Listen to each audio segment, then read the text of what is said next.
Hi you guys, welcome back to New to Medical Device Sales. This is your host Jacob McLaughlin. Again, a little bit about me if you guys have never seen me before. Right now I'm 25 years old. I'm a personal trainer on my journey into breaking into medical device sales. Over the last really 5 months now, I've been able to talk to over 160 medical device sales reps, managers, surgeons, and people in the industry just to learn more about the industries, the pros, the cons, and also just to network to get myself and get my foot into the door.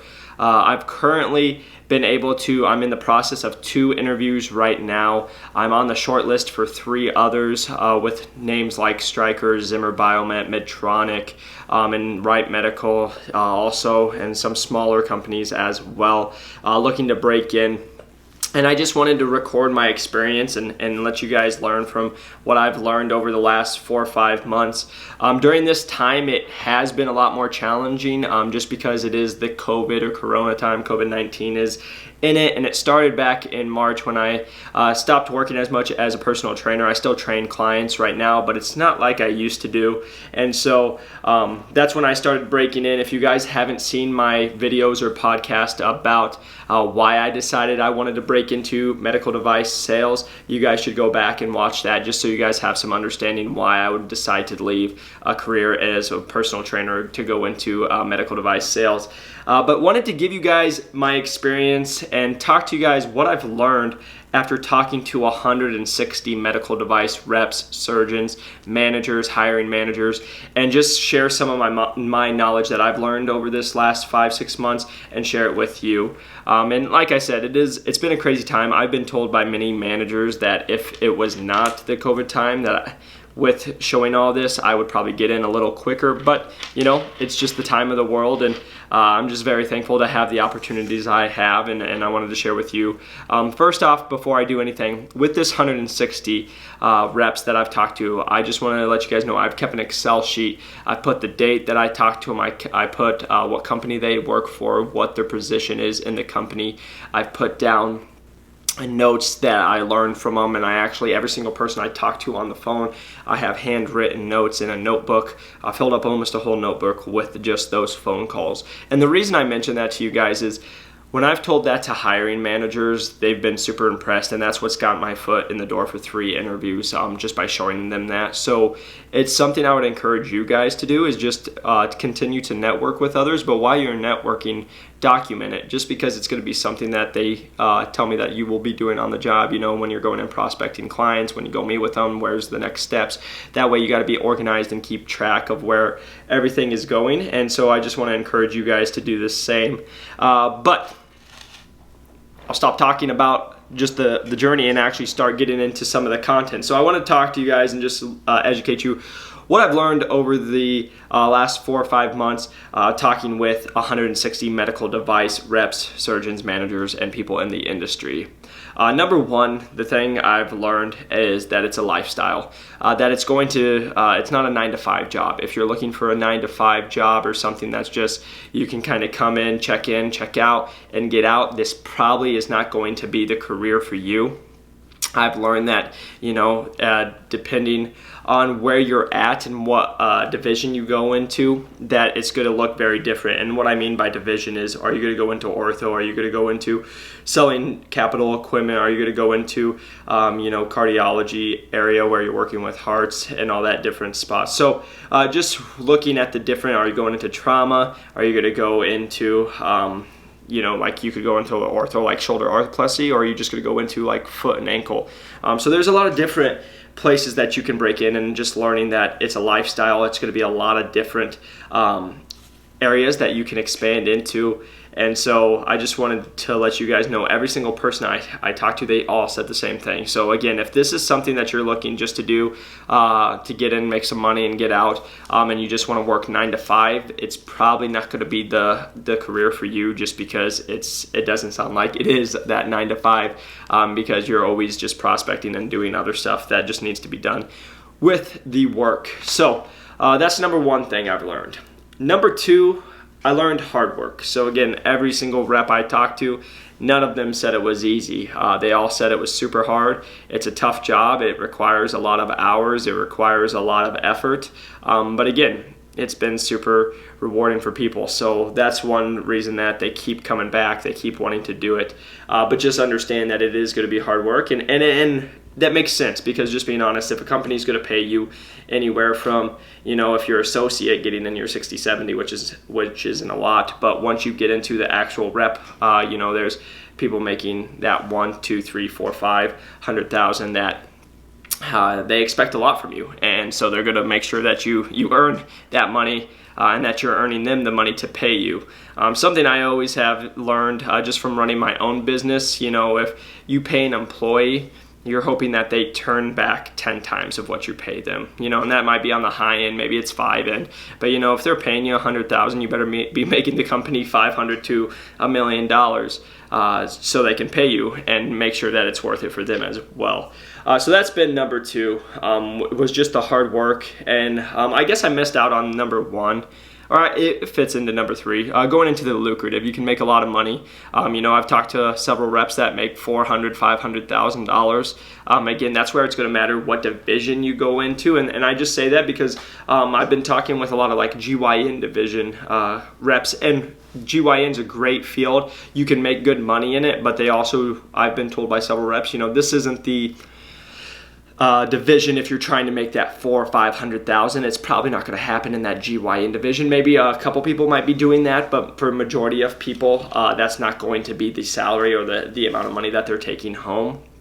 But just knowing which one you're going to go into, there's a lot of good ones that make, I think the average rep, if you Google average sales rep, it says they make about $150,000. A lot of the reps I talk to, that have been in it for longer than 3 to 5 years, they would agree with that, to a little more north of that. So just being understanding, it's going to come with experience, but it's something that's very lucrative. You can make a lot of money with it. Also with it, you can make, you're going to get, like, a lot of times they'll do a car, or you just get a car plan where they'll give you money so you can have a car, or get their fixes. They'll give like a laptop, with the phone bill and everything, so they'll take care of your phone, your computer, your internet, a lot of the like everyday lifestyle things you're gonna be paying on. And then also, and also with that, like if you're going to travel, they're going to pay for all your travel. So there's also, like, I'm right now looking at a travel position, and with that travel position, I would be getting a car. I would be getting all my phone, my computer paid for, internet paid for. It would come with like all the 401k, all the health insurance that you need. And then also with that, they would pay for everything for travel. The travel would probably be 2 to 3 times a month. They would pay for all the plane tickets, hotels, rent a car, like what you're going to rent a car for. Like, you're doing it all for free. And then the cool thing with the company I'm at least looking for is you get to keep all the traveling points. So no matter what you do, the points are going to go onto your profile, even though you're traveling for work. And so then on your personal account, when you want to go take a vacation or something, you can use those points. So again, it's a career that can set you up financially very well, especially if you're going to be a hard worker and go into it. Like I said, the average rep, when they look on MedDevice, like if you Google MedDevice, it's around 150. I think it was like $154,000 is the average. So again, just take that with, it's the average. There's going to be some below that, there's going to be some above that. So just understand that, again, $150,000 is not a bad lump of change. So it's a good career to get into if you guys are looking to change your financial outcome or get a little more money into your wallet. Number 4, what I've learned, satisfaction. And I kind of touched on this earlier, that it is hard work, but satisfaction with helping people. There's a lot of jobs that you can go do and you can make a lot of money. You can make $200,000, $300,000, $400,000, but they really enjoy it because they know they're making a difference in someone's life, and that's huge. Just because I've worked with a lot of clients, I've worked with clients who are millionaires, I worked with clients who make $400,000, $500,000, $600,000 a year, but if they don't feel like they're having an impact on someone's life, they don't enjoy it as much. And I just say that because I work with a lot of clients that, they're now making north of anywhere from $2 to $1 million, but they've done it for a while. It's now kind of boring. It doesn't really give them satisfaction. It's just money. And again, at a certain point, once you've made so much money, what's another couple $100,000 when you already have a lot?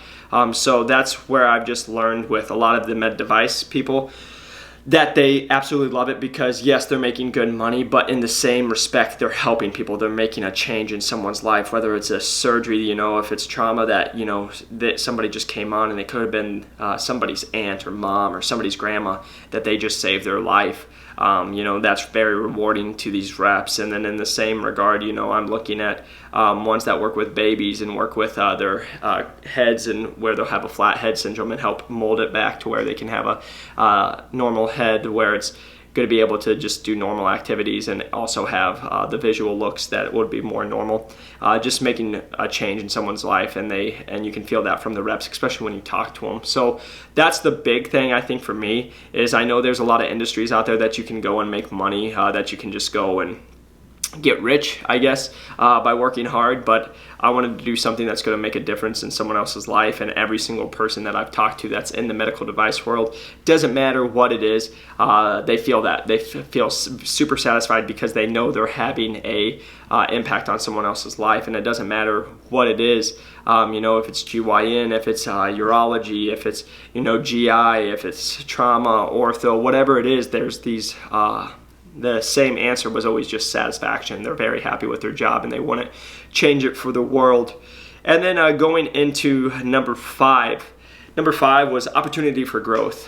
So you have the option to just stay a sales rep if you would like, but you also have the opportunity to progress. You can go from an associate sales rep to an actual sales rep or a territory manager, and then after that you can work into a manager, or maybe it's like a district or a regional manager, and then you can work up into a higher end manager, and then you can work into another end from there, or you can pivot and go. And so that was the exciting part for myself as well, is the opportunity for growth, and that was what a lot of the reps liked, is that they liked that opportunity to keep them driving for something else, keep going for the next thing, so they don't get stagnant. And then also, if they're just a sales rep, they can make more money as a sales rep by just doing more with their business. If they work, the most common thing I heard was, the harder you work, the more money you make. So again, it's a huge opportunity. No matter what position you're in, there's the opportunity to continue to grow, whether that's financial, if that's professionally, in your relationships, or whatever it is. They said it was just a great one.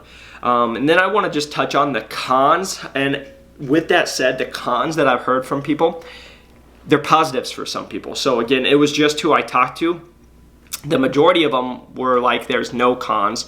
They said these were the 2 common things, though, was just, number 1, it's a lifestyle. So again, if you were coming to just have a 9-to-5 job, if you just wanted to come in, check out, this probably was not the job for you. That would be a con. It is a lot, they said. And then number 2, it would just always came down to like what division you're in.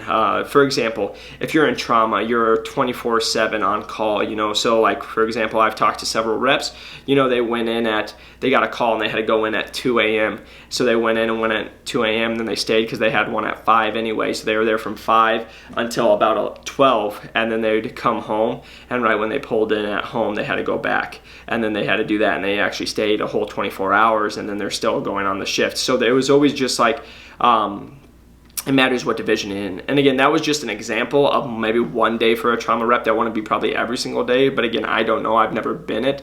This was just the experience that I gained from others. And I will say, talking to a lot of trauma reps, those guys are such hard workers. They're so dedicated. But I will say, and it makes sense, the most common thing when I talk to a lot of the trauma reps, with an exception of a couple, super tired, and again, they're on call all the time, so it makes sense. But everybody I talk to in the industry, they're like, if you last more than 9 months, you're probably made it for a little bit, because it's the hardest to stay in is trauma, but it's a great foot in the door. And a lot of the reps I talk to in the trauma area or trauma division, that's what they said. This is a lifestyle, and it's, you work all the time, and if you're not okay with that, it's probably not for you. So just knowing what division you're going into. So what was that? It was also working with like pacemakers if you're working with clients, because then you're working with the doctors and the clients and having to educate the clients and do all that fun stuff. So it was just like, again, I talked to one rep, they're like, they never got to turn their phone off. They'd be in church on Sundays and they're getting phone calls and they can't even just enjoy church. So again, it matters just what division they were in. And then again, I've talked to divisions that, to be honest, they're like, oh, it's awesome. I do Monday through Friday. I have a pretty good schedule. Yes, I'm always answering emails throughout the week and stuff, but once Saturday, Sunday comes, I kind of take it a little easier, and then I go back on Monday and hit it hard running. So again, it just matters what division you're in. Was the con, when I say con, it just again comes to the lifestyle that you're going to have. But again, that was the thing that just blew my mind after talking to all these reps. Every single one I would say maybe 10 out of the 160, so 150 out of the 160 told me they would never change it. They would stay in it forever. This is the job and career that they want to do, and they absolutely love it. I would say probably 10 people out of that were questioning if they wanted to still be in it. Some of it was due to burnout. They've been in 10, 15 plus years on those 24/7 calls and things, but also some of them were just like, it wasn't what I expected. But again, that's a very small percentage, and that's what was exciting to me, was how many people were excited to still be doing this job after they've been doing it for a while, how much they enjoy it, how much they love it. So again, I hope this helped. I just wanted to give you guys information from what I've learned from reps that I've talked to. Again, this has been about the last 4 to 5 months, talking to over 160 reps, and I just wanted to put down, what I've learned from it, just so I can help somebody. So if you guys have any questions, feel free to go to my Instagram at Jacob McLaughlin Fitness or JM Fitness. Again, I'm still a personal trainer here in Scottsdale, Arizona, so you guys can reach out to me on there. Otherwise, you guys can like and subscribe this YouTube, comment on it. I'm very active on here. Otherwise, you guys can just find me on all the social media platforms at Jacob McLaughlin Fitness, and we'd love to be in touch. I'd love to answer any questions, and again, keep you guys updated on this journey. Like I said, I'm right now in the interview process with 2. I should be hearing back in the next week if I landed either position, and just see what happens from here. But also, I'm on the short list for 3 companies right away if they have the position, but like a 4th one. So again, I have been able to make good connections, and I'm just hoping it plays out. But I wanted to give you guys my experience and let you guys come along my journey, so hopefully it helps someone. So until next time, I hope you guys have a great day, great week, and please feel free to reach out to me if you need anything. Peace.